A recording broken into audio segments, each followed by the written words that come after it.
Let's discuss the rise of Christian rhetoric and the decline of Moroni as a symbol of LDS exceptionalism within the Mormon tradition. A few weeks ago, the LDS Church rededicated the Hill Cumorah, the spot on which Latter-day Saints claim that Joseph Smith received the gold plates from the Angel Moroni. Now, much of the renovations of that site over the last few years, which necessitated a rededication, was meant to return the hill back to its natural habitat, which is great, as well as to convert it from a place where pageants had used to take place every summer with tens of thousands of visitors. But as I read over the church's news report of the rededication, something struck me, and that was a lack of emphasis and focus on Moroni, who used to be the center of the story of the Hill Cumorah. Instead, the report and the site's website now focus on Hill Cumorah as a site of proselytization, and especially a place where Latter-day Saints can point people toward the Book of Mormon and through the Book of Mormon toward Jesus Christ. In other words, the Hill Cumorah is now a site that could emphasize the significance and importance and power of connecting one's will and belief to the salvific role and grace of Jesus Christ. And that fits a modern narrative of the LDS Church, or a modern focus of the church's rhetoric, a focus that I want to break down today, because this is just the latest in a growing trend of downplaying Moroni as a symbol of LDS exceptionalism as the faith tries to emphasize its deep connections to the broader Christian movement. This shift in tone and rhetoric is not a black or white phenomenon. They did emphasize Christianity before, but now it's emphasized in a different way, which demonstrates how symbols and emphases can evolve as a faith and its surrounding culture also adapt to new generations. And in the end of this video, I want to connect this to the LDS General Conference that just took place this last weekend and how it fits the broader rhetoric that is coming out of church leadership nowadays. Now, I don't have time in this video, nor is it the focus, to talk about some of the other themes that come out of this weekend's General Conference, maybe a topic for a future video, though I will quickly note it was interesting to view Dallin H. Oaks' inaugural address as the de facto leader of the church. They had not reorganized the first presidency yet, but as president of the Quorum of the 12, he is the leader of the faith, and he struck a much more moderate and compassionate tone than many might have assumed, which may lay some groundwork for what comes left, but again, comes later. But again, that might be a topic of a future video. But what I want to focus on in this video is the rise and fall of Moroni as a central signal for the LDS faith and its relationship to the wider world. But before I dig in, just a reminder that if you are not yet subscribed to this channel, I strongly recommend it. It's free and you can get access to everything and not miss any of my videos. If you would like a way to give back to make sure we can continue on this channel, both me and my producer, Anthony Ambrose, you can also consider becoming a member of this channel. And if you like any of these videos, please make sure to like and share them with others so we can broaden the reach and deepen our conversation with others. Every Wednesday, like this video, I try to talk about a historical topic that connects us to the present, showing why history is still quite relevant. All right, let's get back to Moroni. Now, Moroni has always been seen as a symbol for LDS exceptionalism. In fact, Mormon angelology, the term of studying Mormons, their nature, the ontological makeup, and their relationship to humanity, has actually always been a core part of LDS doctrine. Joseph Smith's initial narratives talked about him being visited by an angel who brought him gold plates, or the priesthood being restored through angelic visitations. Both of these images, by the way, coming from C.C.A. Christensen, whose portraits structured how many Latter-day Saints in the 19th century understood the faith's past. And those angelic figures were meant to symbolize the collapsed centuries and generations and sacred chronology within this faith. meaning that their claims toward authority were connected through angelic ordinations. That is, those angels symbolized the power, authority, and connection of LDS Church claims. And notably, that emphasis on angels was something not only emphasized by early Latter-day Saints, but captured by external observers. No less a figure as Charles Dickens, famous for all his famous Victorian British novels, once said that Joseph Smith's audacity was in claiming communion with angels in an age of railways. In other words, it was the claims in angels that made the Mormon narrative so unique for its times. Angels were also part of the broader cosmology, meaning the ontological network of how humans related to each other and gods, and how the universe, the cosmos, worked. Joseph Smith's quip that eventually gets canonized as part of a Doctrine and Covenants section decades later, that an angel of God never had wings, was not an oddity. It's not a piece of trivia, but it's a statement of Mormon theological exceptionalism of how angels and human beings related to each other. Perhaps the best phrase that captured that dynamic came from the apostle Parley P. Pratt, one of the most prominent evangelizers for the LDS faith in the 19th century, who said, "Gods, angels, and men are all part of one family, one cosmic knit, tied together, though dispersed across the planetary systems." The doctrine of angels, in other words, was at the heart of LDS theology. And that theological focus for 19th century Latter-day Saints comes to be a core part of the material and visual culture of 20th century Latter-day Saints.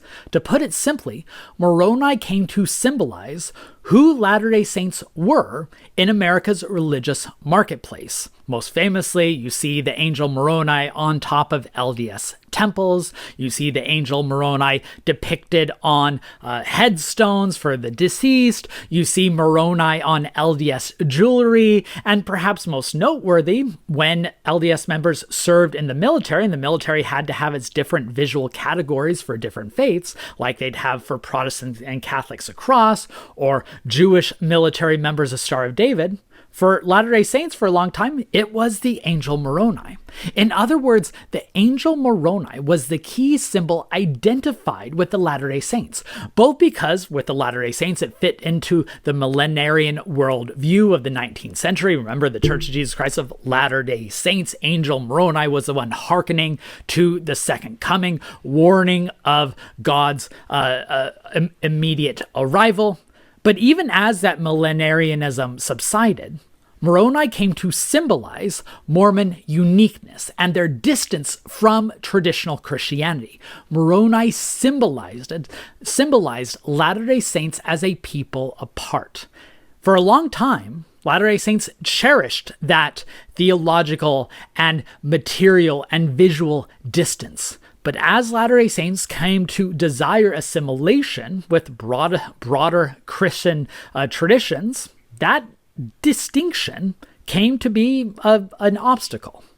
Now, there was no clear breaking point when Latter-day Saints transformed from wanting to be distinct to wanting to be assimilated. It was a long and inchoate and developing and inconsistent process throughout the 20th century. But there were clear periods in which that push for cultural assimilation took on added significance. One of those points was in the 1970s and 80s when the LDS Church desired to take part of the broader religious right coalition, which meant working with the same evangelical Christians who previously saw Latter-day Saints as heretics, who were not Christian, who were a cult. And so in the 1970s, 80s, and 90s, there was a distinct push by Latter-day Saint leaders to emphasize their Christian commonalities. Now, I could demonstrate a number of examples of this, but just a few will suffice for this video. First, they add to the Book of Mormon on the title page a subtitle, Another Testament of Jesus Christ, which was a point to emphasize that the Book of Mormon was something that led people to Christ, dispelling a notion that the Book of Mormon was a separate text that took the Latter-day Saints outside of Christianity.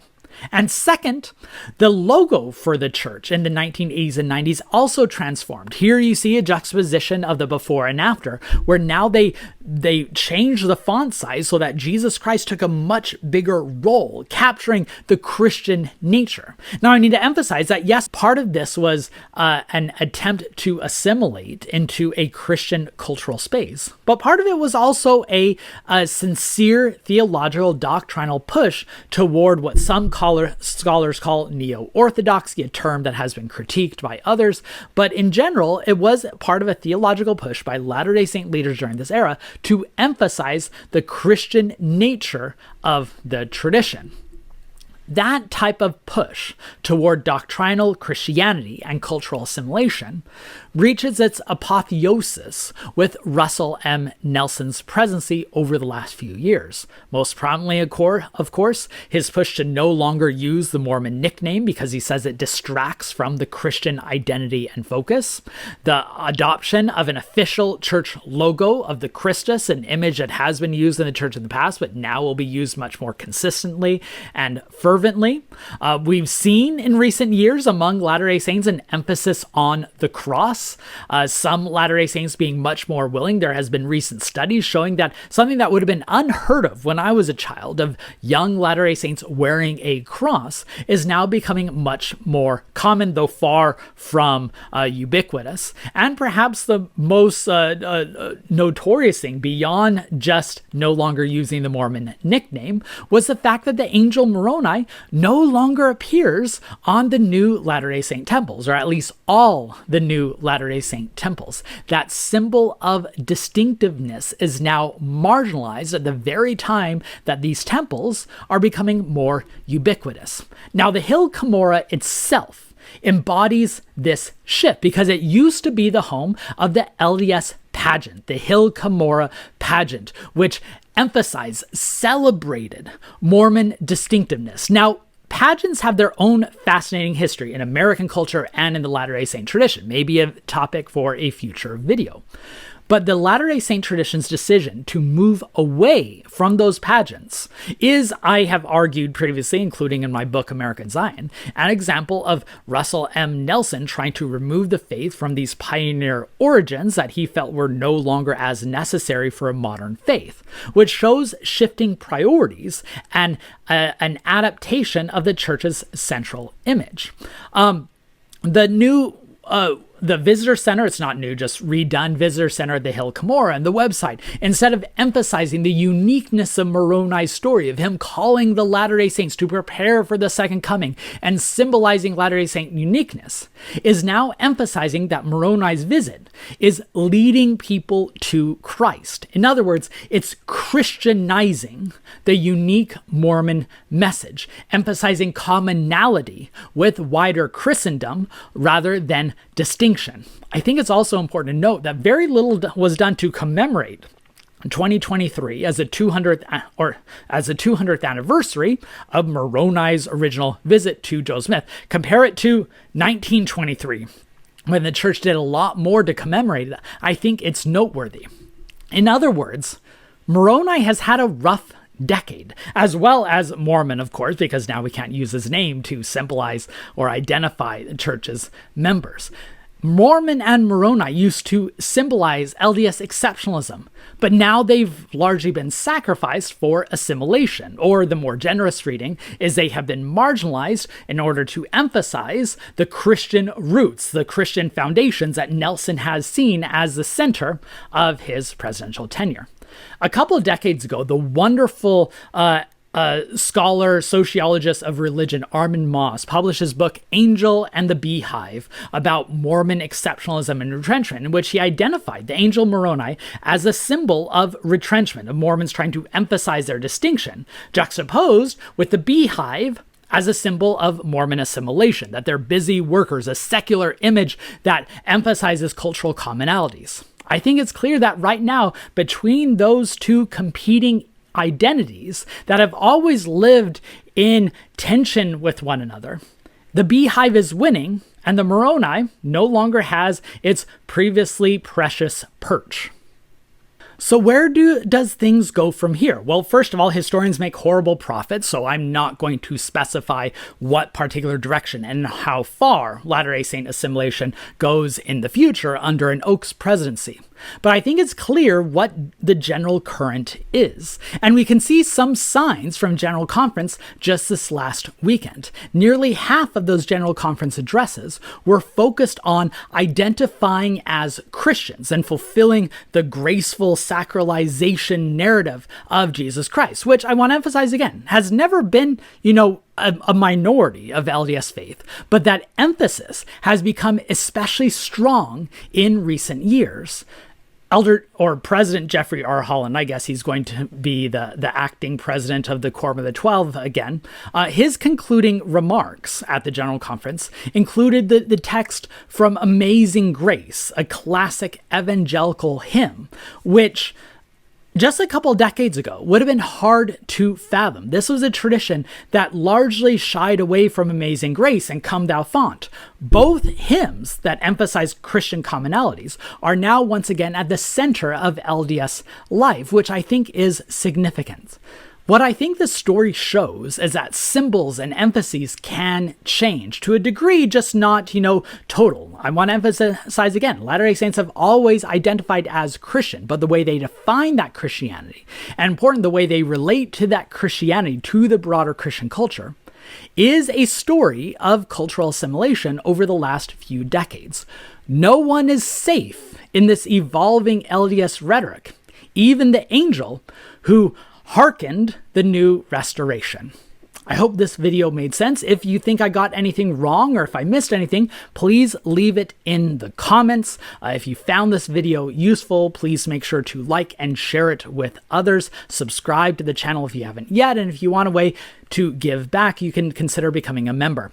History has never been more relevant than it is today because it gives context to these things that we might otherwise take for granted, showing what has changed, what has remained the same, and giving us some perspective on what might come next.